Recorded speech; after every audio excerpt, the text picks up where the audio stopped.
I spent quite a lot of time, but I think that's okay. So any questions regarding the logistics? So let me start the basics of quantum computing, right? So you might already know some of you might already know many of this stuff. So what is quantum computing? Basically, it uses two phenomena, superposition and entanglement. We will discuss this in today, or we'll keep repeating, and that is what makes quantum computing powerful, superposition and entanglement. We will look into this. One more thing people don't usually mention is interference. Quantum computing, if you use superposition, then it means it contains a lot of information. In 2 slides, you will see that. Then how do I get the information? If you don't come up with a good algorithm, you cannot get this information in a reasonable time, or even cannot get those information. So you will come up with a good algorithm so that it will do interference, constructive or destructive. So it gives you, based on the final result, you can deduce the corresponding answer that you want. Okay, so I will just say this because of time, right? I need to move, but we can discuss more later. So 3 things: superposition, entanglement, and interference. There are 2 types of quantum computers nowadays, right? One is gate-based. Okay, so this is from a talk presentation. That's why this talk.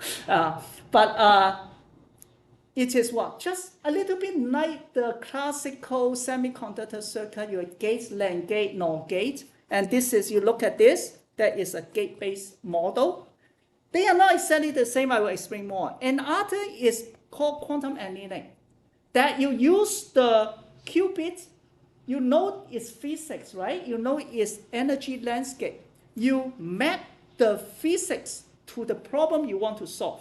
For example, the traveling salesman problem. I want to visit this 100 country. What is the shortest path or the least repetition of cities?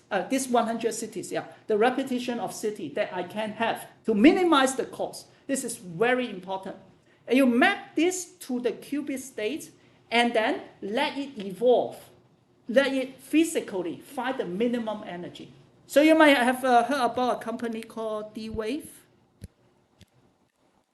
I think it has an D-Waves, a Canada company, right? This is what they do. So they will say they have thousands of qubits, but not because they are using the gate-based model. They are using the annealing, okay? So why we have classical annealing also? Why quantum annealing is faster?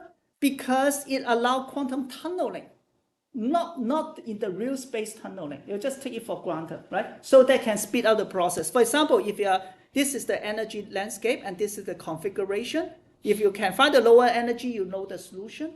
If it is here in classically, you actually cannot go to the lower energy if you don't increase the annealing temperature, right? Again, this is just analogy. You don't really put in the furnace and then or microwave to anneal it, right? You just add some variable or whatever. Here, you can just tunnel from here to here, right? So this is like tunneling. And this is not the real space, okay? Just take it for granted. Not the real space, it's just a configuration space, right? Maybe, yeah. So you can use it for drug design, secure communication. I won't talk about this, but it is true. If you look at the customer that some company announced, I forgot which one. IonQ is a trap ion company. Rigetti is a superconducting company. You find that actually there are some like investment banking, or even Wells Fargo has their quantum computing team. Why is that? Because they need to optimize the investment portfolio for their customer. If they can optimize it 1 second earlier than other, then you trade it in New York Stock Exchange, you may earn $1 billion more than others. So that's why Wells Fargo has a quantum computing team, right? Or even though they are not there yet. And I think Ford may be also a customer for some quantum computing company. Why? Because all these car manufacturers, they need to think about logistics. Where I should have a vendor, is it called one? Dealer. Where I should have a dealer in California. I can only afford 100 dealer. Which city should I put that? And then where I should build a factory for different parts, right? Where I should manufacture the wheels, the tires or the distributor, the engine, because they need repairment. This is a very difficult optimization problem, and classically we cannot solve it easily. That's called NP hub problem or NP problem, right? So that's why you find that this is very important, okay?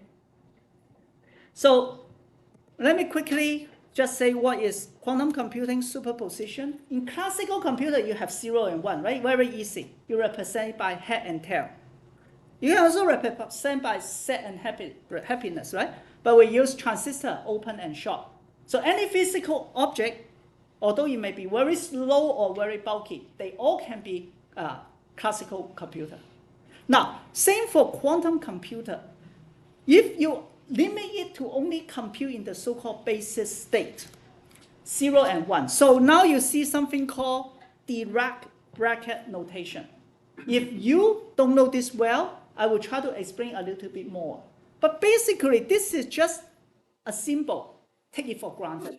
Right? It's a very smart symbol, and later you find that it allows us to do linear algebra operation very easily.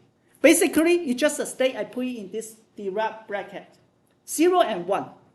Well, in principle, you can have Dirac bracket with the head and tail inside, happy and sad, or even the transistor. If you limit the quantum computer, say you can only work on this basis state. Basis state is just like 2D, for example, it's not the same, like 2D plane. You have x hat, y hat. You have the unit vector in the x and y direction. These are the basis, because any vector can be expressed as a linear combination of this basis. Then there's no difference from quantum computer. The powerful part of quantum computer is that it can do superposition. What does it mean? It can have a state which is a linear combination between 0 and 1. So let me talk about this again, right? This is not the same, but analogy. If you have a vector, for example, v, it can be equals to 3x hat plus 4y hat. And this is just like the basis vector, 0 and 1. So you can accept that every vector on a 2D plane is a linear combination of x hat and y hat. Then trust me, there's also a space we cannot see, we cannot touch. They also have their basis vector. And all this vector inside is a linear combination of these two basis vectors. So a qubit, it resides on 0 hat and 1 hat. And then a qubit can have any state that is a linear combination of 0 and 1. And it can be alpha times 0 plus beta times 1. And alpha and 0 are complex numbers. Okay? Right? So take it for granted now, right? Because if you did not learn that before, take this analogy. So this is just like what? The coin is spinning. Some people like to use this analogy. Right? I don't know whether it's up or down.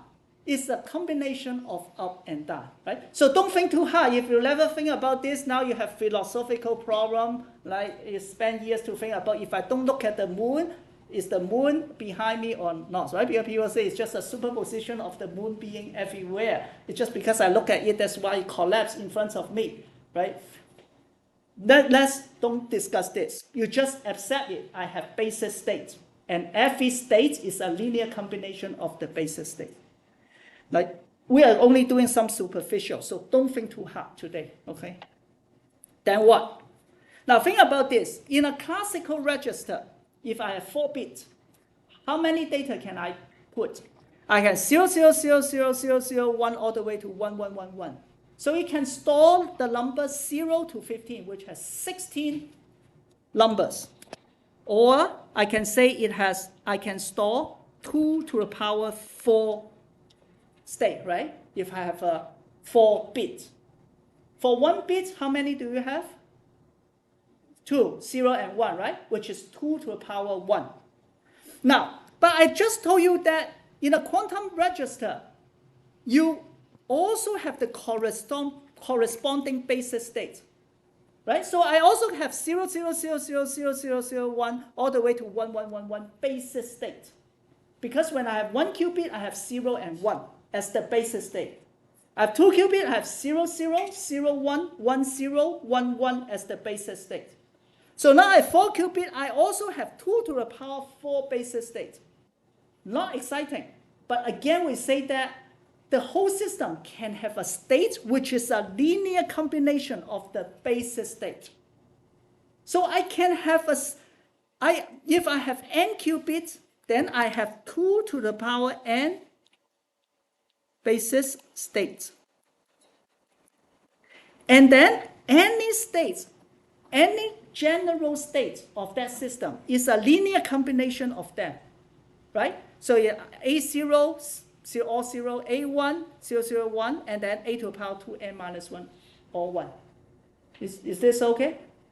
So nothing special, right? Unless you try to think very hard. Otherwise, if you accept it, I'm just telling you that the number of basis states for a quantum system is just the same as the number of value you can save in a classical system. In addition to that, you can have a state which is a linear combination of them.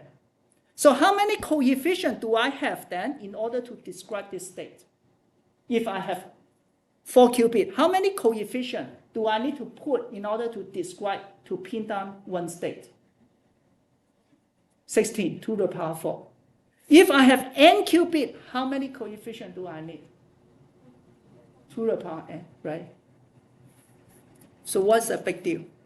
If I have 300 electrons, each of them spin up, spin down, they have a spin. This is a system of 300. It's countable, easy, 300 electrons. But then it has 2 to the power 300 compressed number. Each state corresponds to 2 to the power 300 compressed number. How big is this number? It's equal to 10 to the power 19. The number of atoms in the universe is less than 10 to the power 82. And the number of bytes we have in this world, right? All in your computer we add together is less to the 10 power 21. So if we try to even store one compressed number in one atom, you even cannot store the states of 300 electrons. So this, you see the profound information contained in the quantum state, right? We still don't know how to use it yet up to now, right? In this class. But you see, there are lots of information inside. Okay, so some people give a good analogy. It's just like a very rich person. You, like Bill Gates, whatever, you just know he's very rich, let's say $1 trillion. But he's so rich that you don't know how much he put in real estate, how much in this car, that car, or in which country, right? So you know it's a lot of information, but you don't know the detail. That is like what you have for a quantum system, 300 electrons. You know it has a lot of information, 2 to the power 300 compressed number in order to describe that state. But in order to access this 2 to the power 300 number, it's almost impossible for us. Right? Why? We'll do that later. Now, so we have superposition. Then maybe we can hand-waveringly think about quantum parallelism. Now, if I have 2 qubits. Now, here I put into the decimal, right? This is actually 0, 0. This is 0, 1. This is 1, 0. And this is 1, 1. Is that okay? Binary to decimal. 2 qubits. So let's say I have state that is the linear combination of this. I try to do an operation, linear operation on it. Don't ask what operation. Just I can operate I try to transform the 2 qubit. Isn't that, in principle, I can transform these 4 bases at the same time? Because it's linear. Quantum mechanics is linear. So it's just like I can do 4 calculations at one time, if this is what I'm interested in. Right? So that is called quantum parallelism. And some people really, right, there are lots of fundamental theorists, they try to understand what this means. Some people it's just a parallel universe. So this is not completely fiction. It's something can be seriously discussed. What's the meaning of that? But you do the computation all one at a time. And that is the fundamental principle why you can speed up a lot of computation. But again, just like the rich guy, real estate, car, airplane, cruise, whatever, you don't know the value of each of them. Why is that? It comes to measurement. Now, when we talk about measurement, how do you measure the state? Now, if you think about a spinning coin, how do you measure the state? Yeah, you stop it, right? It can be head, it can be tail, right? If we don't know all the detailed physics, this is random process, right? Although this can be deterministic. This is very similar for quantum mechanics. This is a 1 qubit system. 1 qubit, remember 1 qubit. I have two basis states, 0 and 1.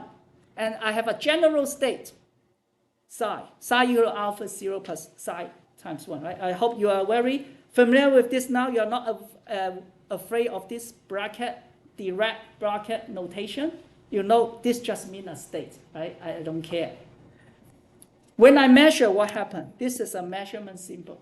It actually also will collapse to either 0 and 1.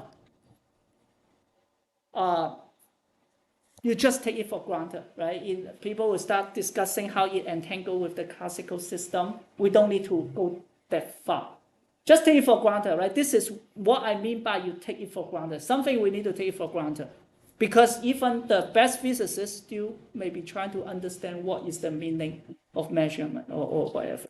You only need to know that you cannot control it. Like Albert Einstein said, the God doesn't play dice, right? But up till now, it's still playing dice. Really? Either 0 and 1 randomly. Except that the probability it will collapse to 1. This is called collapse, wave function collapse.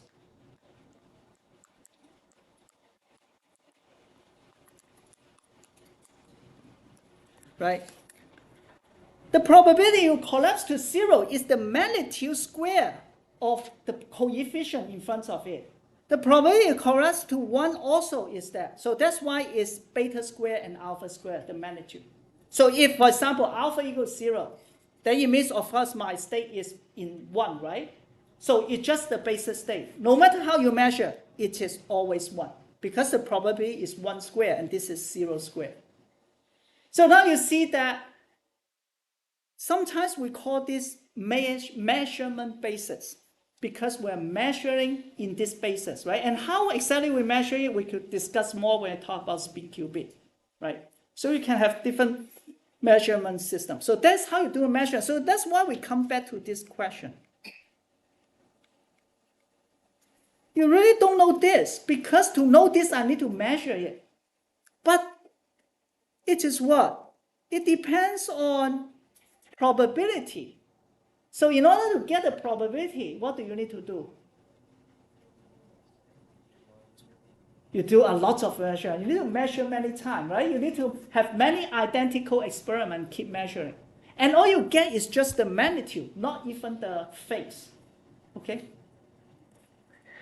Another is the so-called entangled state. So what is entangled state? So here, how many qubits do we have?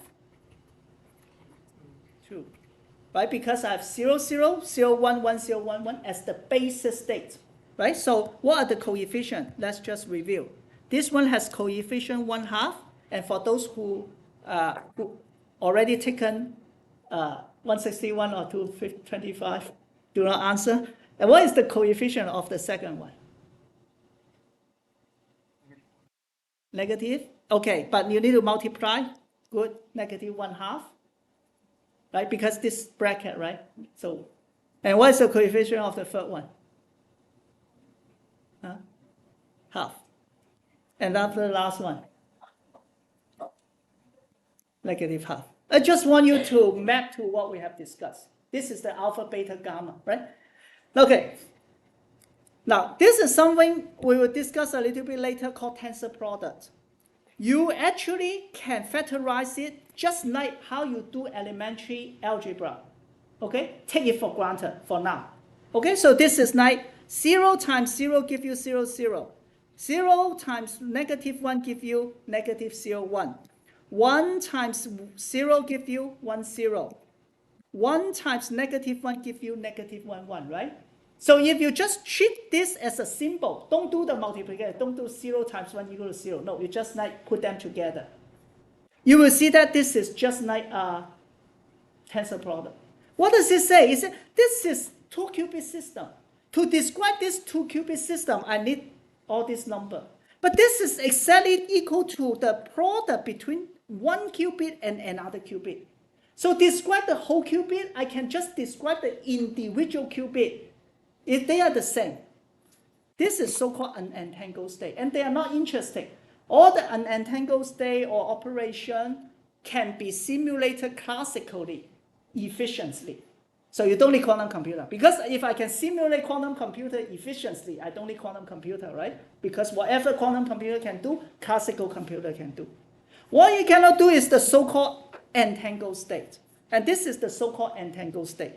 And you find that you'll never be able to factorize it in the sense that we are doing. And this is, we will discuss more in the future tasks, and this is the so-called tensor product.